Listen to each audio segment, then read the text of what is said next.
کیا نام تھا؟ بی بی مریم۔ اچانک ایک مرتبہ عبادت کر رہی تھی وہ، تو ایک انسانی شکل میں ایک شخص آیا، انسانی شکل میں۔ بی بی مریم ڈر گئی اور کہنے لگی تو کون، کہاں سے آیا؟ تو اس نے جواب دیا کہ مجھے نہیں میں اللہ کی طرف سے بھیجا ہوا رسول ہوں، میں جبریل ہوں، فرشتہ ہوں، جبریل۔ کہا جبریل ہو تم کیوں آئے ہو؟ تو جبریل کہتے لی احبلکی غلامن زکیہ، میں اس لیے آیا ہوں کہ میں تجھے ایک ستھرا بیٹا دے دوں۔ سبحان اللہ سبحان اللہ۔ حضرت مریم نے کہا مجھے تو کسی نے چھوا بھی نہیں، میں تو کنواری ہوں، مجھے کیسے بیٹا؟ وہ اللہ جسے چاہے عطا کرے۔ سبحان اللہ۔ پھر حضرت عیسیٰ نے کیا کیا؟ حضرت جبریل نے پھونک ماری، قرآن بیان کرتا ہے، گریبان، حضرت مریم کے گریبان نے ان پر دم کیا، حضرت مریم پہ دم کیا، اور جیسے ہی دم کیا تو حضرت مریم کے پیٹ میں حضرت عیسیٰ کی شروعات ہو گئی۔ اب آپ دیکھیں حضرت سیدنا جبریل کا جملہ کیا ہے جب انہوں نے کہا کہ تم کیوں آئے ہو؟ سورہ مریم آیت نمبر 19 قرآن میں، سورہ مریم آیت نمبر 19، تم کیوں آئے ہو؟ تو حضرت جبریل نے کہا لِأَهْبَ لَكِ غُلَامًا زَكِيًّا، میں اس لیے آیا ہوں کہ میں تجھے ایک ستھرا بیٹا دوں۔ اب میں ایک سوال آپ سے کرتا ہوں، بیٹا کون دیتا ہے؟ اللہ۔ ماؤں کے رحموں میں بیٹا کون دیتا ہے؟ اللہ۔ بیٹی کون دیتا ہے؟ اللہ، ہے نا؟ لیکن یہاں جبریل کیا کہہ رہے ہیں؟ میں تجھے بیٹا دوں۔ لِأَهْبَ لَكِ غُلَامًا زَكِيًّا، قرآن کی آیت ہے، آپ پڑھ لیجیے، میں تجھے بیٹا دوں۔ تو یہ تو شرک ہو گیا، ہے نا؟ بھائی اللہ بیٹا دینے والا ہے اور یہاں جبریل کہہ رہے کہ میں بیٹا دوں، اللہ کے علاوہ کوئی بیٹا نہیں دے سکتا۔ تو آپ کہیں گے شرک کی تعلیم قرآن دیتا ہے؟ نہیں۔ پھر آپ کہیں گے نہیں، بات یہ ہے کہ سیدنا جبریل امین علیہ السلام یہ فرما رہے ہیں کہ بات بیٹا دینے والی ذات کس کی ہے؟ اللہ کی ہے، لیکن مجھے اللہ نے وسیلہ بنایا۔ تو ہم بھی تو یہی کہتے بھائی کہ جب جبریل وسیلہ بن سکتے ہیں، جب ماں باپ وسیلہ بن سکتے ہیں، تو مجھے بتاؤ کیا حضور غوث اعظم وسیلہ نہیں بن سکتے؟ حضور خواجہ غریب نواز وسیلہ نہیں بن سکتے؟ حضور مخدوم پاک وسیلہ نہیں بن سکتے؟ بن سکتے ہیں، ٹھیک ہے۔ اور میرے پیارے آقا علیہ الصلوۃ والتسلیم کے پیارے دیوانوں، اللہ تبارک و تعالی ان کے ذریعے سے، اچھا پھر ایک چیز اور، کبھی کبھی اس بات کا بھی اعتراض ہوتا ہے، ہم کہتے ہیں اللہ والوں کی دعا میں بڑا اثر ہے، ان کے دم میں بڑا اثر ہے، تب بھی اعتراض ہوتا ہے کہ یار یہ دم بم کچھ نہیں ہے، منع کرتے ہیں لوگ، یار یہ دم بم کچھ نہیں ہوتا، دم سے کچھ نہیں ہوتا، معاذ اللہ ثم معاذ اللہ۔ میں یہ کہتا ہوں کہ دم سے ہوتا ہے۔ کیا ہوتا ہے؟ قرآن بیان کرتا ہے کہ بانجھ کو بیٹا ہوتا ہے، بانجھ یعنی کنواری کو بیٹا ہوتا ہے، بانجھ نہیں کنواری کو۔ آپ کہیں گے وہ کیسے؟ تو جبریل کے دم سے، جبریل کی پھونک سے، وَنَفَخْتُ فِيهِ کا دم، وَنَفَخْتُ فِيهِ، جبریل نے پھونک مارا تو حضرت مریم حاملہ ہو گئی۔ ارے جب جبریل کی پھونک میں یہ اثر ہے تو جبریل بھی تو اللہ کے بندے ہی ہے نا، ہے نا؟ تو اللہ والوں کے دم میں اثر ہے، اور جو کہتے ہیں کہ اثر نہیں ہے تو وہ ان کے دم میں اثر نہیں ہے۔ جو ایسا کہتے ہیں کہ دم سے کچھ نہیں ہوتا تو ان کے دم سے نہ آج تک کچھ ہوا ہے اور نہ ہوگا، سمجھ گئے؟ وہ غلط نہیں کہتے، ان کے دم میں کچھ نہیں، لیکن ہاں غوث اعظم کے دم میں بہت کچھ ہے۔ اسی لیے ہم کہتے کہ دم نزاؤ، کہ دم آئے دم میں، کرو ہم پہ یاسین دم غوث اعظم، کیونکہ ولیوں کی دم میں بڑا اثر ہوتا ہے۔ خیر بات بہت لمبی چوڑی ہو گئی، اب میں گفتگو کو بالکل ختم کر رہا ہوں ایک آخری حدیث پاک بخاری شریف کی پیش کر کے، اور یہ حدیث آپ کے لیے ایک بہت بڑا اسکٹ میزائل ہے، کہہ دو سبحان اللہ، سبحان اللہ، دشمن پر داغنے کے لیے، جو منکرین عظمت اولیاء ہے، جو ولیوں کی عظمت کو نہیں مانتا نا، ان کے لیے۔ اب سنیے، آپ بخاری میں بھی ہے اور سیاہ ستہ کی کئی حدیث کی کتابوں میں۔ وہ حدیث کیا ہے؟ اللہ فرماتا ہے، غور سے سنیے گا، یہ حدیث ابو ہریرہ رضی اللہ عنہ روایت کرتے ہیں، اور یہ حدیث قدسی ہے۔ حدیث، زور سے بولیے، حدیث قدسی یعنی وہ حدیث کہ جن میں اللہ رب العزت اپنی بات اپنے محبوب سے کہے۔ بھائی حدیث تو وہ کہ جو حضور کہے، اور حدیث قدسی وہ جو اللہ کا بیان ہو، قرآن نہ ہو۔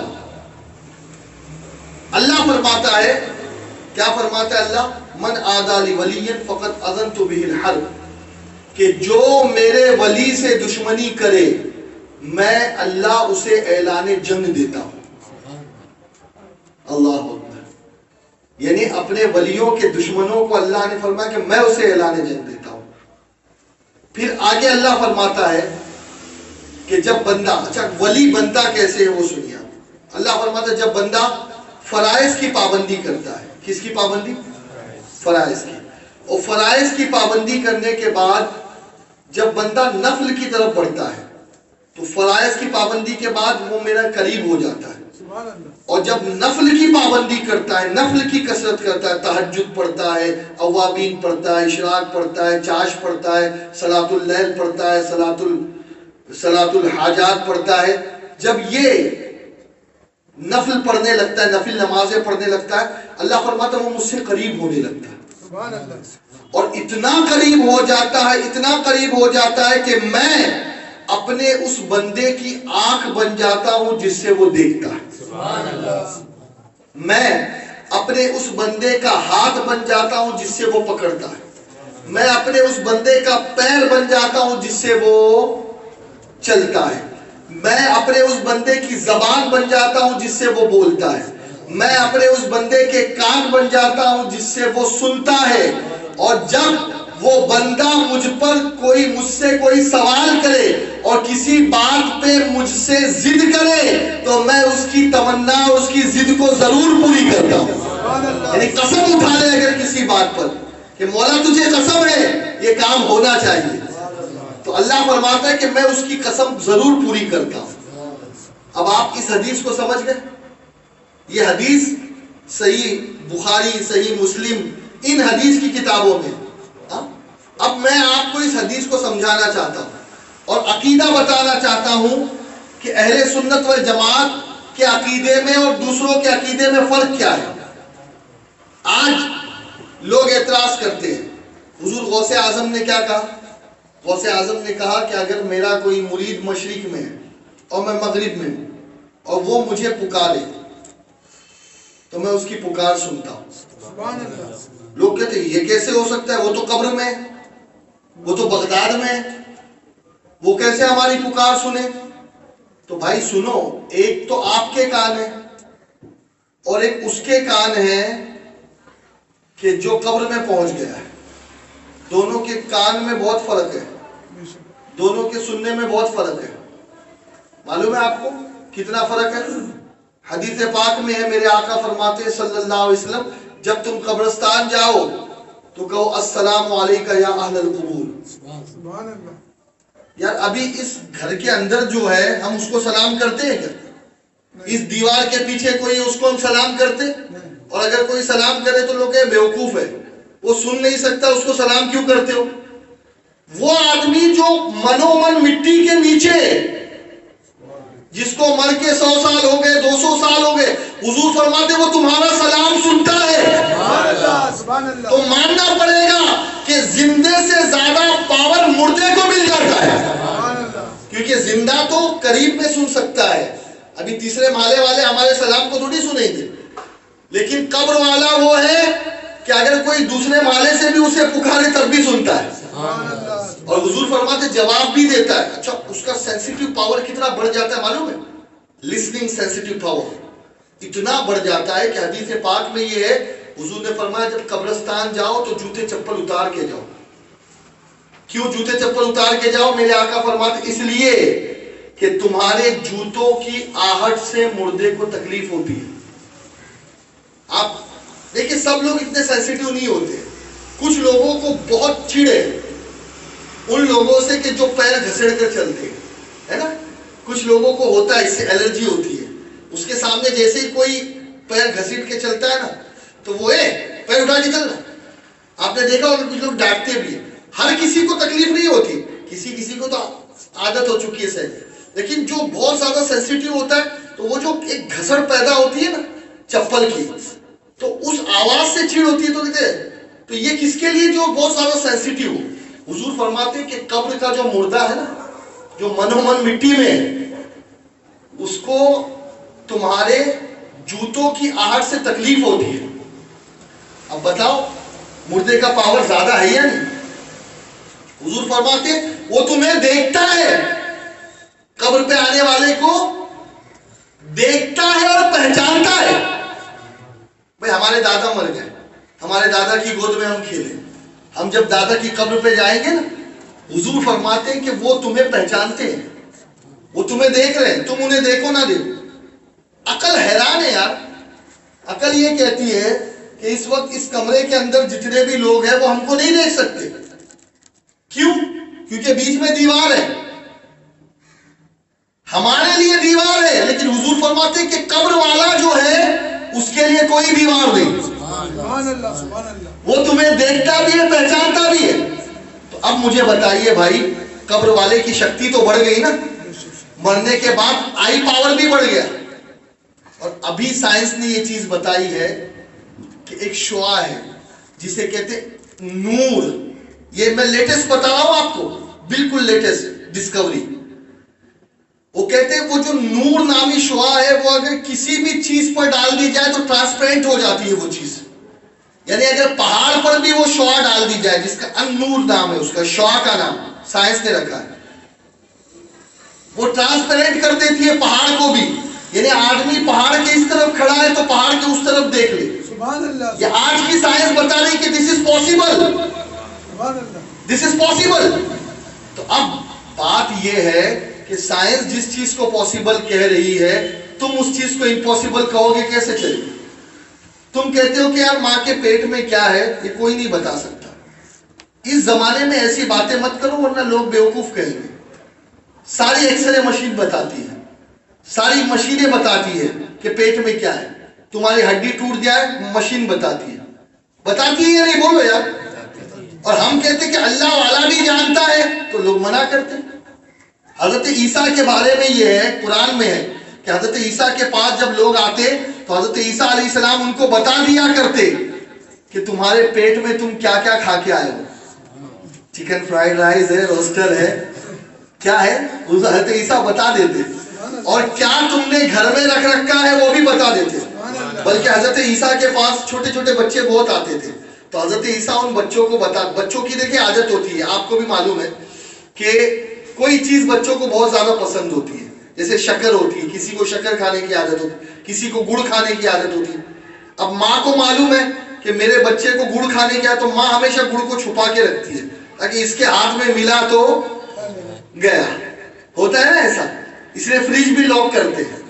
ہوتا ہے نا کہ کسی کو شکر کھانے کی عادت ہوتی ہے. ایسے ہی بچوں کو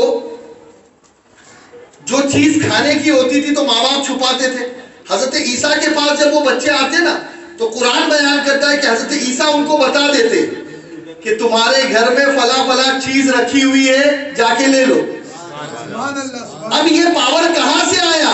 یہ اللہ کی عطا سے آیا. تو مجھے صرف اتنا بتانا ہے بھائی کہ اللہ کیا کہتا ہے کہ جو ولی ہے اس کے خود کے کان نہیں ہے، وہ میرے کان سے سنتا ہے. دیکھیں اللہ ہاتھ، ناک، کان، ہاتھ، پیر سے پاک ہے، لیکن اس نے لوگوں کو سمجھانے کے لیے اپنے ولی کی عظمت بتائی کہ اے لوگوں، ولی کے کان کو اپنے کان کی طرح مت سمجھنا. تم سنتے ہو اپنے پاور سے سنتے ہو، ولی سنتا ہے تو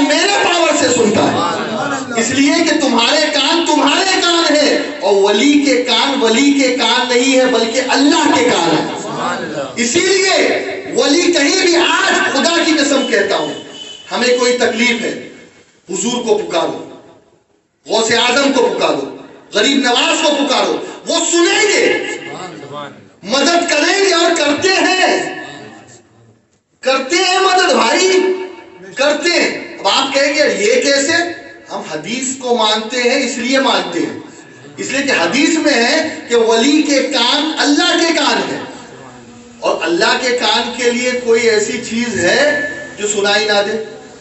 بولو نا, نہیں. اچھا, ولی کی آنکھ کو اللہ کہتا ہے کہ میری آنکھ. ہماری آنکھ تھوڑی سی گڑبڑ آ جائے تو 1 نمبر, 2 نمبر, کسی کو 5 نمبر, کسی کو مائنس, کسی کو پلس. ہماری آنکھ ہے بھائی. پھر ہماری آنکھ کا جو ویزیبلٹی ہے ایک لیمیٹڈ ہے. میں اگر یہاں ہوں تو میں سامنے دیکھ سکتا ہوں, پیچھے نہیں دیکھ سکتا. کیوں؟ کیونکہ یہ میری آنکھ ہے, یہ سید محمد قادری کی آنکھ ہے. لیکن سنو, جس آنکھ کو اللہ اپنی آنکھ کہے, جیسے میں نے آپ کو بتا, ہماری آنکھ تو اس کے پار نہیں دیکھ سکتی, لیکن قبر والے کی آنکھ دیکھ لیتی ہے, جبکہ جان نکل گئی ہے ہمارے اعتبار سے. لیکن سنو, اب میں آپ کو حضور کی آنکھ کے بارے میں بتاؤں. حدیث پاک میں حضور ایک مرتبہ نماز سے فارغ ہوئے, کہا اپنی صفوں کو سیدھی کرو. بولو نا محبت سے, اپنی صفوں کو سیدھی کرو. کہا کیوں؟ اس لیے کہ میں جیسے آگے سے دیکھتا ہوں ایسے ہی تمہیں پیچھے سے بھی دیکھتا ہوں. بھائی میں آپ کے سامنے ہوں, ہے نا, آپ کو میں دیکھ سکتا ہوں, لیکن اگر میرے پیچھے کوئی بچہ کوئی مستی کرے میں دیکھ پاؤں گا؟ لیکن حضور فرماتے میں جیسے تمہیں آگے سے دیکھتا ہوں ویسے ہی. اب لوگ کہتے ہیں یار وہ تو بغداد میں, وہ ہمیں کیسے دیکھ پائیں گے؟ تو بھائی یہ مجھے بتاؤ کہ جس کی آنکھ اللہ بن جائے. حدیث ہے اتقوا فراست المؤمن فإنه ينظر بنور اللہ. ولی مومن کی فراست سے بچو, اس لیے کہ وہ اپنی آنکھ سے نہیں اللہ کے نور سے دیکھتا ہے. تو جو اپنی آنکھ میں اللہ کا نور لیے ہوئے ہے وہ اجمیر سے بھی دیکھ سکتا ہے اور بغداد سے بھی دیکھ سکتا ہے. یہ سب باتیں ماننا پڑے گی بھائی, اس لیے کہ حدیث میں اگر ہم حدیث پر ایمان رکھتے ہیں تو otherwise you do what is in your heart. لیکن اگر ہم حدیث کو مانتے ہیں تو ہمیں یہ ماننا پڑے گا. قرآن کو مانتے, اچھا ہم یہ کہتے ہیں کہ غوث پاک میرے گھر آئے, ہے نا, میں گر رہا تھا, غوث پاک نے مجھے سہارا دیا, میری کشتی ڈوب رہی تھی, غوث پاک نے تیرا دی. لوگ کہتے ہیں یار عجیب بات کرتا ہے یار, کہانی کی بات مت کر, قصے کی بات مت. بھائی کیوں؟ کیا ایسا نہیں ہو سکتا؟ نہیں ایسا نہیں, وہ تو قبر میں. ارے بھائی مجھے یہ بتاؤ کہ جس کے پیر اللہ بن جائے. ابھی میں نے آپ کو حدیث قرآن کی آیت سنائی نا, آصف بن برخیہ نے, کس نے؟ آصف بن برخیہ تھے کہاں؟ جیروسلم میں, اور وہاں سے یمن گئے, تخت لے کر آ گئے. کتنے دیر میں؟ پلک جھپکنے میں. کتنی دیر میں؟ کتنا لمبا ڈسٹینس ہے؟ 2000 3000 مائل یا اس سے زیادہ کلومیٹر ہو. وہ کیوں اتنا جلدی آ گئے؟ اس لیے کہ وہ ان کے پیر سے نہیں چلے تھے, وہ اللہ کے پیر سے چلے تھے. تو اگر میرے غوث پاک بغداد سے آ جائے, مدد کر جائے, تو یہ کوئی شرکی عقیدہ نہیں ہے بلکہ حدیث سے ثابت ہے. میں اس کے ہاتھ بن جاتا ہوں. غوث پاک بیٹھے تھے محفل میں, اچانک چادر اڑ دی. چادر اڑنے کے بعد چادر ہٹائی. جیسے ہی چادر ہٹائی تو لوگوں نے دیکھا کہ غوث پاک کے ہاتھوں میں پانی لگا ہے. بعد میں کچھ دنوں کے بعد ایک قافلہ آیا. پوچھا گیا بھائی کیا ہوا؟ کہا ہم آ رہے تھے تجارت کے قافلے میں, ہماری کشتی گرداب میں پھنس گئی, ڈوبنے والی تھی, کہ غوث پاک نے ہاتھ لگایا اور ہمیں سہارا دے دیا. کہا ہاں ہم اس وقت تھے اور حضرت کے ہاتھ اس وقت گیلا تھا. چور کو پل میں ولی بنا دے، نظر سے بگڑی بنائے، ڈوبی کشتی 12 برس کی پل میں پار لگائے. وہ کرتے ہیں بیڑا پار، اللہ اللہ کیا کہنا، غوث اعظم کا دربار، اللہ اللہ کیا کہنا. تو یہ جو عقیدے ہم رکھتے ہیں، this is not shirk, this is not against sunnah, this is not haram, this is not bid'ah, this all faith, this all aqidah is according to Quran and Hadith. یہ قرآن اور حدیث نے ہم کو عقیدے دیے.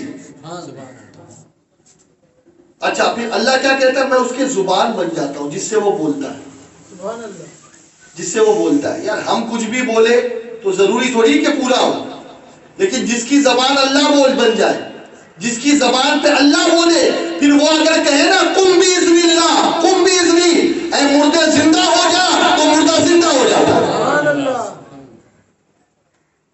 سمجھ میں آئی کہ نہیں کچھ بات؟ کان اللہ بن جاتا ہے، ہاتھ اللہ بن جاتا ہے، پیر اللہ بن جاتا ہے، زبان اللہ بن جاتا ہے. اب بچا کیا؟ کچھ بچا؟ سمجھ میں آئی نا بات؟ تو یہ عقیدے رکھو، ولیوں سے محبت کرو، اور یاد رکھیں یہ دور بڑا پرفتن ہے. میرے آقا فرماتے ہیں کہ نئے نئے فتنے جنم لیں گے، نئے نئے لوگ آئیں گے، وہ ایسی ایسی باتیں تمہارے سامنے کریں گے نہ تم نے سنی ہوگی نہ تمہارے باپ داداؤں نے سنی ہوگی. تو ایسے لوگوں سے ہمیں بچنا ہے، اور ہمیں وہی عقیدہ رکھنا ہے کہ جو عقیدہ ہمیں قرآن نے دیا ہے اور مصطفیٰ کی حدیث نے دیا ہے. اللہ تعالی ہم سب کو عقل سلیم عطا فرمائے، اچھی زندگی عطا فرمائے، ولیوں سے محبت عطا فرمائے، ولیوں کی الفت عطا فرمائے، اور ولیوں کے دامن سے اللہ تعالی ہمیں وابستگی عطا فرمائے.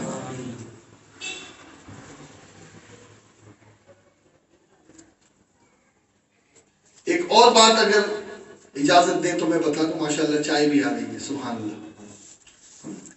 یہ پی لیں جب تک کہ انشاءاللہ تعالی واقعہ بھی پورا ہو جائے گا. درود شریف بابا سے بلند پڑھ لیں. اللہم صلی علی سیدنا مولانا محمد وعلی آل سیدنا مولانا محمد وبارک وسلم. صلاۃ و سلام علیک یا رسول اللہ صلی اللہ تعالی علیہ وسلم. تھوڑا سا توجہ یہاں دیں. اب آپ دیکھیں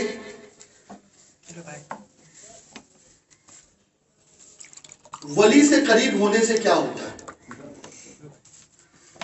ولی کے قریب ہونے سے ہوتا کیا ہے. ولی کے قریب ہونے سے یہ ہوتا ہے کہ کتا جو ہے وہ کیسا جانور ہے. دیکھیں اول تو میں آپ کو ایک چیز بتاؤں کہ جانوروں کے بارے میں یہ ہے حدیث میں کہ جانور جنت میں نہیں جائیں گے. جب قیامت قائم ہوگی، حساب و کتاب ہوگا، تو اللہ جانوروں کو بھی اس کا بدلہ دے گا. یہ یاد رکھیں. کچھ لوگ کبھی کبھی کمزور پہ ظلم کر دیتے ہیں تو سمجھتے کہ یار ہم کو کون کیا کرے گا، لیکن اللہ سب کا بدلہ دے گا، پائی پائی کا بدلہ دے گا. اور حدیث میں یہ ہے کہ اگر دنیا میں کسی بے سینگ کے مینڈے نے کو اگر سینگ والے مینڈے نے مارا ہوگا تو اللہ قیامت کے دن اسے بھی سینگ دے گا اور کہے گا کہ اس نے تجھ کو دنیا میں مارا تھا نا، اب تو اسے مار. حدیث میں ہے یہ. اور پھر وہ سب مٹی ہو جائے گی، جانور بھی مٹی. اسی وقت تو کافر، قرآن کہتا ہے اسی وقت کافر کہے گا یا لیتنی کنت ترابا، کاش کہ ہم بھی مٹی ہو جاتے، کیونکہ اب جہنم میں ان کو چلنا ہے. اب آپ سنیے، جانور جنت میں نہیں جائیں گے، لیکن ایک جانور ہے جس کے بارے میں ہے کہ وہ جنت میں جائے گا. اور وہ کون سا جانور میں؟ ہاں دیکھو، ایک تو صالح علیہ السلام کی اونٹنی، وہ جنت میں جائے گی. ایسے ہی غالباً ہدہد جو حضرت سلیمان کا ہے وہ جنت میں جائے گا. ایسے ہی کسی نبی کا خچر ہے وہ جنت میں جائے گا. ایک کتا ہے جو اصحاب کہف کا ہے، حدیث میں کہ وہ بھی جنت میں جائے گا. اب سوچے